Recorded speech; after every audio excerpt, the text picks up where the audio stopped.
Bonjour à tous, voilà de nouveau revenu sur ma chaîne. Je suis désolée pour une si longue absence, donc j'avais vraiment pas eu le temps de faire quoi que ce soit.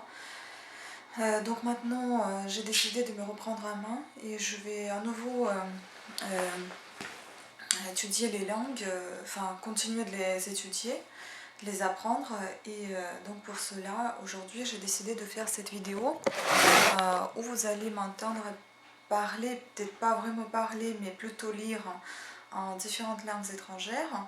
Le suédois, le français, comme c'est pas ma langue maternelle, l'italien, le russe, et je vous ferai une petite différence entre le russe et l'ukrainien pour que vous puissiez l'écouter et l'entendre, parce qu'il se pose beaucoup de questions. Pas est-ce que ce sont des langues qui se ressemblent beaucoup, moi je trouve pas. Parce que si c'est une Ukrainienne qui entend une Russe, elle va comprendre, mais si c'est l'inverse, normalement c'est un peu plus compliqué parce qu'en Ukraine on a l'habitude d'apprendre les deux langues à l'école, donc le russe et l'ukrainien obligatoire, alors qu'en Russie, voilà, c'est le russe, ce qui est tout à fait normal. Donc là, je vais vous présenter vraiment cette différence linguistique entre ces deux langues. Ainsi que vous allez écouter ma prononciation en langue, donc déjà en français vous l'écoutez depuis tout à l'heure, et puis vous allez écouter un petit peu encore en lecture, ainsi que la prononciation d'italien, anglais et le suédois. Donc voilà, vous m'avez jamais vu, vous avez entendu que ma voix. Maintenant aujourd'hui vous me voyez. Et je ne sais plus si j'ai déjà dit dans des vidéos précédentes que j'ai appris à l'école l'anglais, mais que j'ai un petit peu oublié, mais il me reste encore des bases et je pense qu'il faut quand même se remettre à niveau. Sinon je pourrais perdre les bases et ça serait pas très chouette. Voilà, le suédois je l'ai appris à l'université, mais d'ici il y a 3 ans, et encore c'était assez général, donc je ne pouvais pas aller là-bas uniquement pour apprendre une langue. Donc c'était en général la civilisation, la culture, linguistique, peu de pratique de suédois, que j'ai toujours voulu pratiquer, que j'étais partante et que je voulais même être traducteur. Mes traducteurs, je voulais plutôt être quand même en français-russe. Bon, c'est assez encore compliqué, c'est encore dans mes rêves, mais on ne sait jamais, peut-être que un jour ça se réalisera. Donc aujourd'hui, voilà un petit résumé de moi, de ma vie personnelle, et ensuite l'italien d'ailleurs. Voilà, l'italien, je suis tombée amoureuse de cette langue quand je suis arrivée en France, donc il y a 14 ans, et j'ai commencé également en apprenant le français, j'ai commencé à apprendre l'italien, qu'au fur et à mesure j'apprenais, j'abandonnais. Là j'ai à nouveau commencé à réétudier l'italien, j'allais assez régulièrement en Italie il y a 2 ans, et à nouveau j'ai abandonné. Donc maintenant j'ai vraiment envie de stabiliser tout ça et de vraiment que ça soit bien ancré dans ma tête, que je puisse enfin pouvoir discuter avec les gens de langues différentes, en langues différentes, pour que ça ne me pose plus de barrières et que que je me sens plus dans une impasse si jamais il y a un étranger qui me parle et que je ne sais pas quoi lui dire. Donc voilà, aujourd'hui le but de jeu, ça serait de entendre la prononciation, sachant que je ne me suis pas du tout entraînée, donc je vais faire des fautes et vous allez les entendre à ceux qui savent bien parler telle ou telle langue que je présente dans cette vidéo. Donc je m'excuse pour une prononciation peut-être pas très correcte ou un accent également, mais je fais tout pour.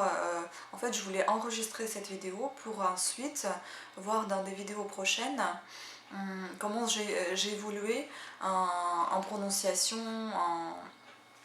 en conversation. Donc aujourd'hui ça sera la prononciation, et puis ensuite je vous conseille également de lire quand vous pouvez, hein, mais bon, savoir lire correctement, mais au départ bon, vous lisez comme vous pouvez, ensuite vous corrigez ou vous faites corriger par quelqu'un, ou bien on peut entendre la voix sur Google, donc traducteur, vous pouvez mettre un texte et écouter un petit peu la prononciation. Bon, certes, eux ils ne voient pas ni virgule, ni point, ni rien, mais une petite prononciation ça peut vous aider quand même. Puis ensuite, quand même, c'est bien de regarder la télévision en langue que vous apprenez. ça vous aidera un petit peu. Ensuite, je commence par la télé parce que vous voyez la gestuelle si vous ne comprenez pas quelque chose, mais vous essayez de vous habituer un petit peu à la parole de la personne, donc à la langue étrangère à étudier. Et ensuite, de suite, vous commencez à écouter la radio après. Donc comme ça, vous ne verrez pas la personne, vous ne verrez pas la gestuelle. Vous allez vous efforcer un petit peu de mieux comprendre et écouter. Bon, certes, au départ, ça va être un petit peu embêtant parce qu'il y aura des choses que vous n'allez pas comprendre. Ou alors, ça peut vous énerver, mais bon, c'est pas grave. Vous commencez à écouter un petit peu. Si ça vous fatigue, vous commencez à vous écouter une vingtaine de minutes, vous arrêtez. Et vous faites ça tous les jours en augmentant le nombre de minutes à écouter. Et aussi vous pouvez continuer de lire, d'écouter, de chanter aussi. Voilà. Et donc aujourd'hui, comme j'ai déjà dit, je vais vous présenter quelques petits extraits donc de Petit Prince, d'une œuvre de la langue française, la plus connue d'Antoine de Saint-Exupéry, la plus connue au monde, publiée en 1943 à New York et simultanément en anglais et en français. Donc c'est un conte poétique et philosophique sous l'apparence d'un conte pour enfants. Donc là, moi j'ai pris un petit extrait en plusieurs langues. C'est un petit extrait de 3 lignes, hein, donc la vidéo ne sera pas très très longue. Voilà. Donc déjà je voudrais vous le lire en français. Mais vous m'écoutez depuis tout à l'heure, donc je pense que vous avez déjà fait une petite idée de comment je fonctionne, comment je parle, quelles fautes je fais et quel est mon accent. Donc on y va, en commençant par le français. Ah, Petit Prince, j'ai compris, peu à peu, ainsi ta petite vie mélancolique. Tu n'avais eu longtemps pour distraction que la douceur des couchers de soleil. J'ai appris ce détail, nouveau, le 4e jour au matin, quand tu m'as dit « J'aime bien les couchers de soleil ». C'est mignon.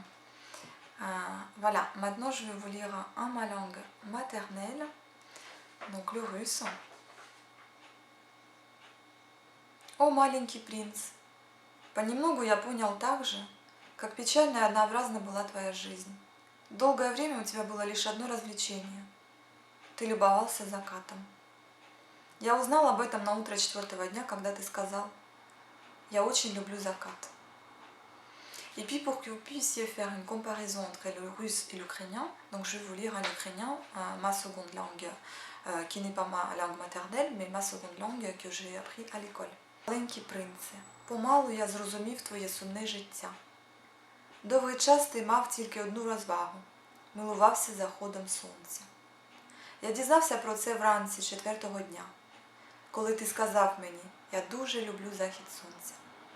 Voilà, donc là vous pouvez comparer vraiment entre le russe et l'ukrainien. C'est vrai qu'en russe ça fait un petit peu brusque et en ukrainien ça fait un petit peu plus doux, mais c'est deux langues totalement différentes. Bon, et là j'avoue que je vais faire pas mal de fautes, j'en suis presque sûre, donc je m'en excuse d'avance, à vous de juger, mais sachant que je suis en train d'apprendre et que ça c'est pour faire une comparaison par la suite, comment j'ai évolué. Donc on y va, je vais lire en suédois. Min lille prins, så småningom kom jag underfund med hur dystert ditt liv var. Långa tider hade du ingen annan förståelse än underbara solnedgångar. Det första, ja den 4:e dagen på morgonen, då du anförtrodde mig. Jag tycker så mycket om solnedgångar.